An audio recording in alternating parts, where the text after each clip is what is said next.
Hi there, I'm Scott Lowe with ActualTech Media, and thank you for joining us for this RoadCast video. I'm here today at HyperGrid headquarters, where I'm joined by Mark Mitchell, who is the Chief Operating Officer. Mark, thanks for having us here today. Thanks for having me, Scott. Appreciate it. We're here to talk about IT, some of the challenges and things like that that are being faced by CIOs and line staff and businesses these days. There's a lot of things happening in the market, a lot of changes happening, a lot of new business demands, and a lot of opportunity for businesses to really rethink how they've really run IT, rethink the ways they run IT for the future. So how is HyperGrid helping IT organizations really move to the future and undertake digital transformation efforts and really operationalize IT a bit more than it has? Well, thanks for that question, Scott. Digital transformation of business is really, it's not just a buzzword, it's what's happening to every business around the world. So it's paramount in the way business leaders think about the evolution of their business. How do we help them? We make the procurement and use of IT simple. You know, organizations have struggled for years, 60, 70 years, racking and stacking, very complex, very expensive, CapEx businesses, and none of that stuff really worked very well. It's very, very difficult and hard to make it work. So we make that simple through a single pane of glass, through delivery of on-premise public cloud experience assets that we never sell, we always own them on site. We give you visibility into wherever your workloads might be, just like an operating system, wherever those workloads might lie. You know, the other thing that we look at as part of these digital transformation efforts is reining in what we would call shadow IT. And the way I look at shadow IT is it's not something to rein in, it's something to be embraced. It's a menu of what IT's not been doing and that the business is demanding, but maybe in a roundabout way. With some of the services that are available on the HyperGrid platform, some of the things that people have had to do in a shadow sense are far easier, more easily accessible than they used to be. For example, with your ability to use VM templates and things like that, or application templates. Can you talk a little bit to that?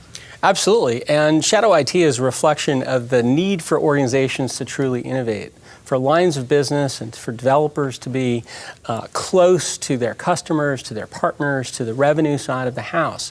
So they look to AWS and other places like that because they can rapidly spin up instances or containers in our case. They can innovate very close to the lines of the requirements of the lines of business heads. So the tighter an organization can make all of that innovation, the better it is in being able to survive in a pretty ruthless economic world.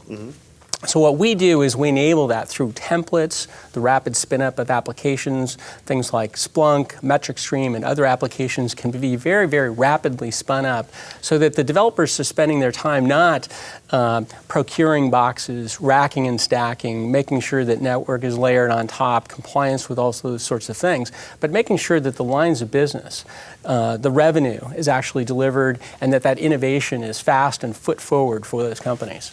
You know, I used to call some of this stuff IT whack, IT with a credit card. And you're able to do that, but without the need for each business unit to have a credit card. And I assume that there's ways for central IT to still wrap some policies and organizational rules around how some of these services are used? Absolutely. So that aspect of governance, visibility, transparency, accountability, monitoring, metrics, all those things, plus many other capabilities are inherent in the HyperCloud platform and service offering. So instead of it being shadow IT, it comes to the fold. Actually, those are seen as assets and innovation and their ability to be delivered to those lines of business heads. But they're not lost. They're not on the expense report. They're a part of the overall IT planning and governance of the organization. And let's say if those things become outdated or unnecessary, they don't just spin up and continue to run over time without any accountability other than the bill coming from a provider. IT has controls and governance over that. Mark, thank you very much for this overview of some of the things that are happening in IT today. Thanks, Scott. Appreciate it. And thank you to our audience for watching this video.